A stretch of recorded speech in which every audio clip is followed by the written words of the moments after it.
Hello friends, ओम श्री गणेशाय नमः। जय माँ लक्ष्मी। आप सभी का स्वागत है आपकी अपनी यूट्यूब चैनल पर। आप सभी को रूप चौदस और दीपावली की हार्दिक शुभकामनाएं।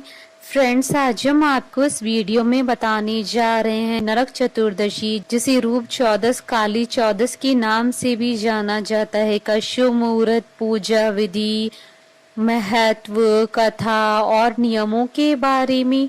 फ्रेंड्स, वीडियो शुरू करने से पहले आपसे रिक्वेस्ट है, अगर आप हमारे चैनल पर नए हैं और आपने अभी तक चैनल को सब्सक्राइब नहीं किया है तो प्लीज सब्सक्राइब कीजिएगा चैनल को, साथ ही प्रेस कीजिएगा बेल आइकन को, जिससे नए वीडियोस से रिलेटेड नोटिफिकेशन आपको तुरंत प्राप्त हो सके। और वीडियो पसंद आने पर वीडियो को लाइक और शेयर जरूर कीजिएगा, ताकि सभी भक्तों को इस वीडियो का लाभ प्राप्त हो सके। और कमेंट बॉक्स में जय माँ लक्ष्मी जरूर लिखिएगा। नरक चतुर्दशी का पर्व दिवाली के एक दिन पूर्व मनाया जाता है। चतुर्दशी, जिसे काली चौदस, रूप चौदस, नरक निवारण चतुर्दशी के नाम से भी जाना जाता है, का पर्व कार्तिक माह के कृष्ण पक्ष की चतुर्दशी तिथि के दिन आता है। इस दिन भगवान श्री कृष्ण जी ने नरकासुर नामक राक्षस का वध किया था। इसी कारण वर्ष इस दिन को नरक चतुर्दशी कहा जाता है।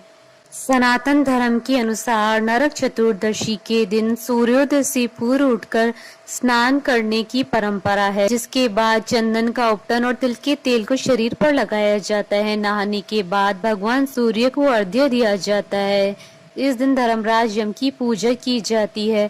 रात्रि के समय लोग घरों की चौखट पर यम के दीपक लगाते हैं। चौदस के दिन अंजनी पुत्र हनुमान जी की भी पूजा की जाती है और चौदस के दिन काली माँ की भी पूजा की जाती है। इस दिन दीपदान को विशेष महत्व दिया जाता है। ऐसा करने से यमराज के भय से मुक्ति मिलती है। नरक चतुर्दशी के दिन दीपदान और अभंग स्नान को विशेष महत्व दिया जाता है।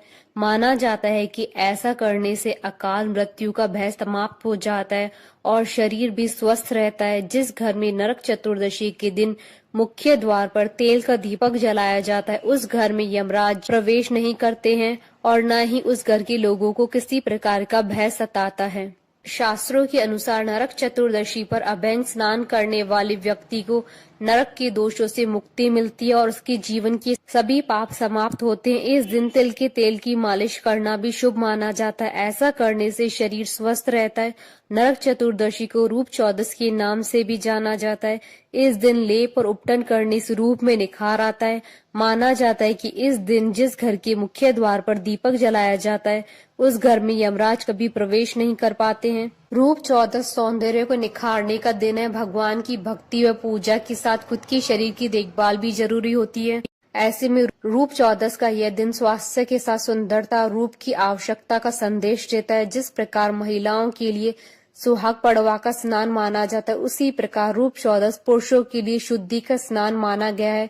वर्ष भर ज्ञात अज्ञात दोषों के निवारण के लिए इस दिन स्नान करने का शास्त्रों में काफी महत्व बताया गया है। माना जाता है कि सूर्योदय के पहले चंद्र दर्शन के समय में उपटन सुगंधित तेल से स्नान करना चाहिए। सूर्योदय के बाद स्नान करने वाले को नरक समान यातना भोगनी पड़ती है। इसके अलावा यह भी मान्यता है कि ऋतु परिवर्तन के कारण त्वचा में आने वाले परिवर्तन से बचने के लिए भी विशेष तरीके से स्नान किया जाता है। कार्तिक माह की कृष्ण पक्षी चतुर्दशी तिथि पर काली चौदस मनाई जाती है। इसमें मध्य रात्रि में माँ काली के भक्त उन्हें प्रसन्न करने के लिए पूजा अर्चना करते हैं।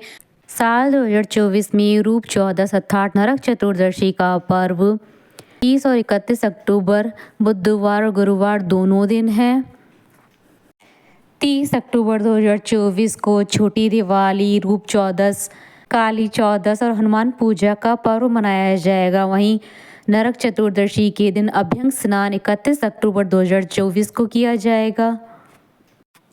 साथ ही इस दिन सर्वार्थ सिद्धि योग का शुभ संयोग भी बन रहा है। सर्वार्थ सिद्धि योग में किए गए किसी भी कार्य में अष्ट सिद्धि और नव निधियों की प्राप्ति होती है और सभी कार्य शीघ्रता से पूर्ण होते हैं। फ्रेंड्स, अब आइए जानते हैं साल 2024 की रूप चौदस अर्थात नरक चतुर्दशी की शुभ मुहूर्त के बारे में। हिंदू पंचांग के अनुसार साल 2024 में रूप चौदस अर्थात नरक चतुर्दशी का पर्व 30 और 31 अक्टूबर 2024 बुधवार और गुरुवार के दिन है। कार्तिक कृष्ण चतुर्दशी तिथि प्रारंभ होगी 30 अक्टूबर 2024 को दोपहर 1:15 पर और कार्तिक कृष्ण चतुर्दशी तिथि का समापन होगा 31 अक्टूबर 2024 को दोपहर 3:52 पर।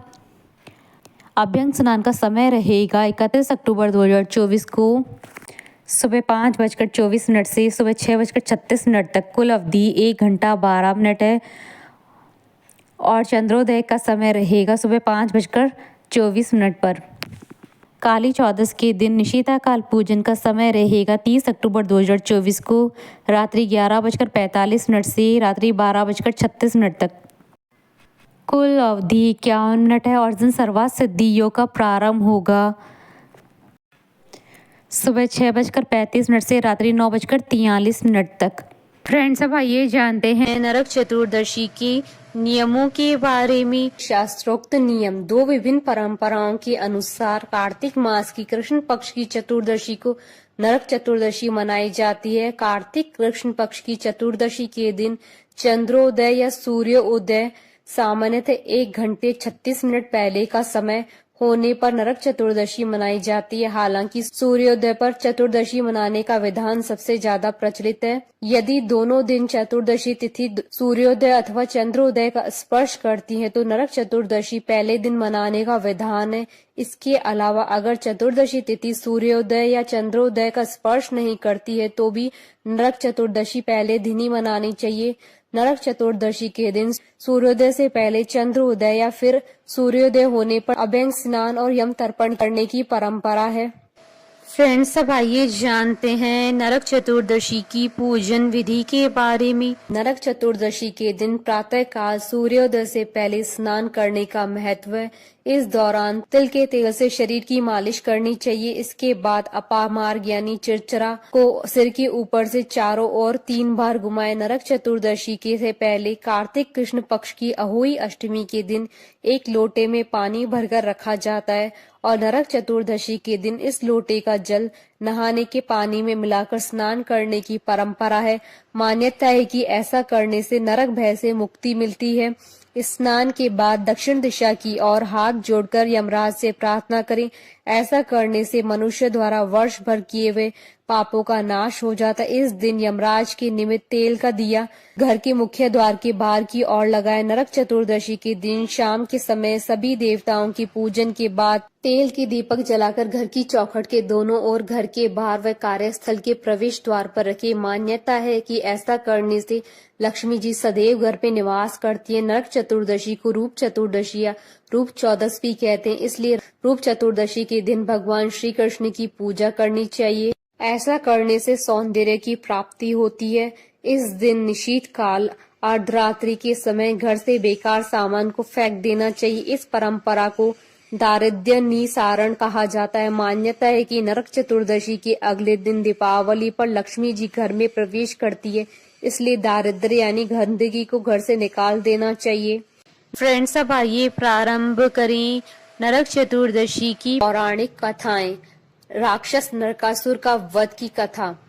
पुरातन काल में नरकासुर नामक एक राक्षस ने अपनी शक्तियों से देवता और साधु संतों को परेशान कर दिया था। नरकासुर का अत्याचार इतना बढ़ने लगा कि उसने देवता और संतों की 16,000 स्त्रियों को बंधक बना लिया था। नरकासुर के अत्याचारों से परेशान होकर समस्त देवता और साधु संत भगवान श्री कृष्ण की शरण में गए। उसके बाद भगवान श्री कृष्ण ने सभी को नरकासुर के आतंक से मुक्ति दिलाने का आश्वासन दिया।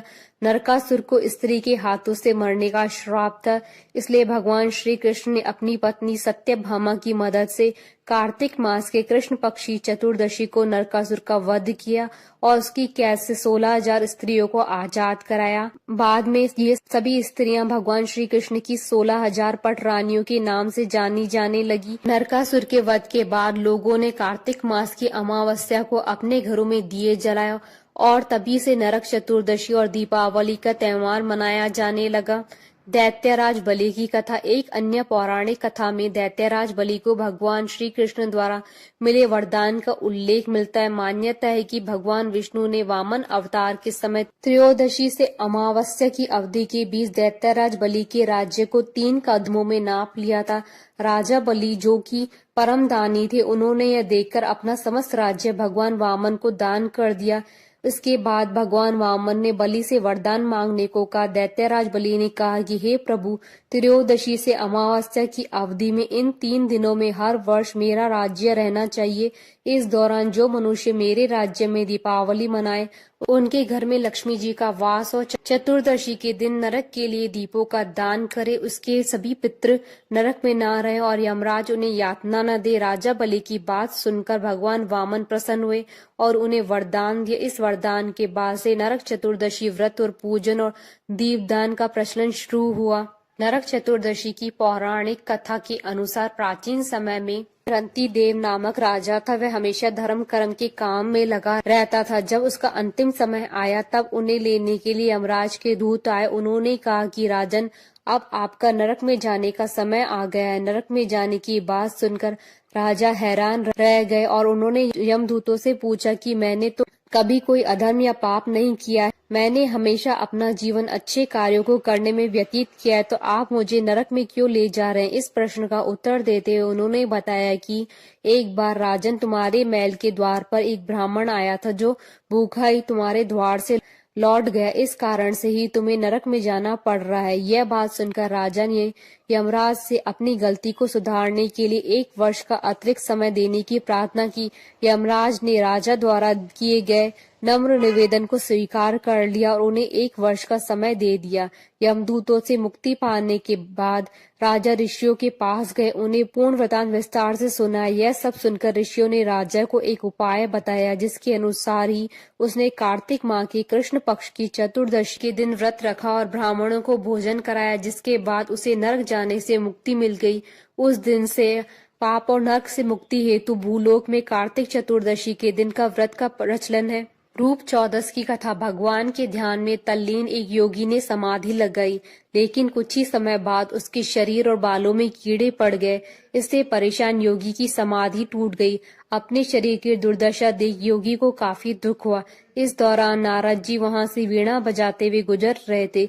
योगी ने नारद जी को रोककर पूछा कि प्रभु चिंतन में लीन होने की चाह होने पर भी उसकी ये दुर्दशा क्यों हुई? इस पर नारद जी बोले कि आपने प्रभु चिंतन तो किया, लेकिन देह आचार नहीं किया। समाधि में लीन होने से पहले देह आचार कर लेने से परेशानी नहीं होती। इस पर योगीराज ने परेशानी दूर करने के बारे में पूछा तो नारद जी ने कहा कि रूप चतुर्दशी के दिन सूर्योदय से पहले उठकर शरीर पर तेल की मालिश कर पानी में अपामार्ग चिचड़ी का पौधा डालकर उससे स्नान करने के बाद व्रत रखते हुए विधि विधान से भगवान श्री कृष्ण का पूजन करने पर शरीर स्वस्थ और रूपवान हो जाएगा। नारद जी की बात को मान योगीराज ने वही सब किया, जिससे वह स्वस्थ और रूपवान हो गया।